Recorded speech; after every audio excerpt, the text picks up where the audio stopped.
attention of political figures generally around the world. In this country, we're concerned about health care, deficit reduction, the effect of the last election, and we're starting to look toward 2012, even though we're 2 years away.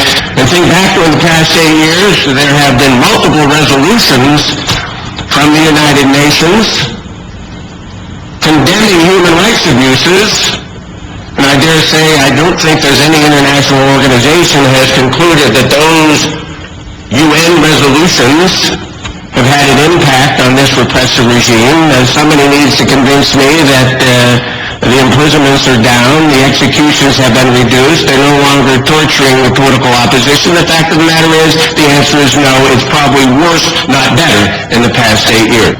Well, then let's look at the UN resolutions vis-a-vis nuclear enrichment. I think they've got their fourth round, and I'm going to defer to my distinguished colleague to my right to talk more about that. But if you take a look at that organization, I think they're in their fourth round of sanctions, economic sanctions, vis-a-vis the Iranian government.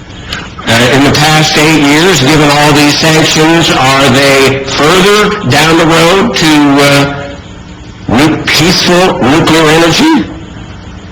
Are they further down the road or further removed from it? One can only tell, but I think one is not... It is reasonable to conclude, I believe, among rational people around the world, that if you have repression, if you imprison, torture, and execute, you're hardly a peaceful regime, and if you're promised that if and when you do get nuclear power, that you will only use it peacefully, seems to be an inconsistency that most people are able to see through rather quickly. At one point in time, we talked about, and we put the MEK on the terrorist list because we thought it might enhance and improve the dialogue, change the dialogue.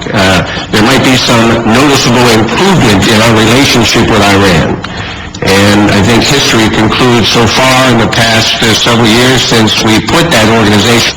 If the goal was to improve engagement and to solicit a different response from the Iranian government, that hasn't worked out very well either. If you think that part of the world is unstable now, we can only imagine what the consequences will be then. I remember going to my last visit, couple of visits to the Middle East, talking to some really high-ranking public officials, and one said to me in a private conversation, there are three challenges we have in this part of the world, and let me share them with you. He said the first is Iran, the second is Iran, and the third is Iran. And so we've gone down this path of attempted, well-intentioned, but perhaps naively optimistic attempted engagement of the Iranian government.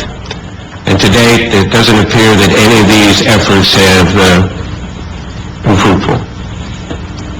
And you know what is probably even more alarming is that we're starting to see more and more analysts